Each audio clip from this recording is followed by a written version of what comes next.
3 weeks after the first disappearance, another traveler pulled off the desert highway just outside Flagstaff. They paid in cash, took the key, and walked to the end of the second-floor hallway to unlock the door to room 214. At 2 a.m., a guest in the adjoining room called the front desk to report a disturbance. They described slow, heavy dragging sounds and a low, persistent whispering coming through the shared wall. When the motel staff arrived and received no answer, they used a master key to enter. The door was unlocked and the room was completely deserted. The guest had checked in hours earlier, but every trace of their presence had been erased in a matter of minutes. The interior showed no signs of a struggle.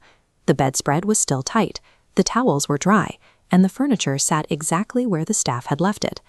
Inside the bathroom, investigators found words traced into the glass of the mirror, "Still here." The letters looked as though they had been drawn into a thick fog, but the mirror surface was entirely clear of moisture. This message stands as a permanent declaration from whatever currently occupies that space. This pattern began 3 weeks earlier with Daniel Reeves. He was a 36-year-old with no criminal record and no history of violence, a man whose background offered no reason for him to vanish. Reeves arrived just before midnight for a one-night stay. His phone shows his final digital interaction occurred at 2:11 a.m.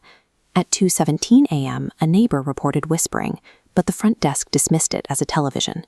That decision left Reeves in total isolation, providing the time and silence necessary for the room to claim its first victim. While the staff stayed downstairs, a low-quality security camera at the end of the hall captured the only objective record of the night. At exactly 3:03 a.m., the door to room 214 slowly unlatches and swings wide open into the absolute dark.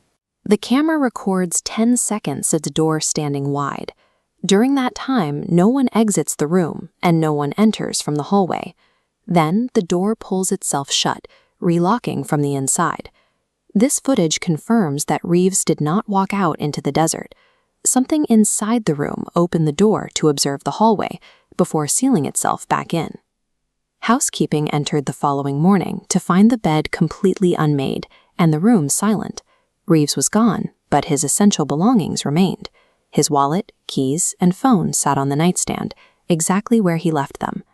Police launched an extensive search of the surrounding desert and the highway corridor, but found no forensic tracks or evidence of a struggle.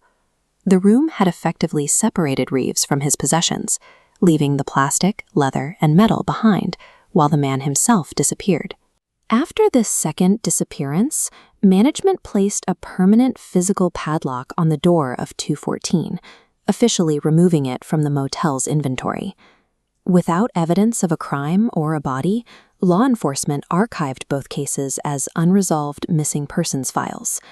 The motel continues to operate today, renting out the rooms directly adjacent to the locked door to travelers who have no idea what happened there.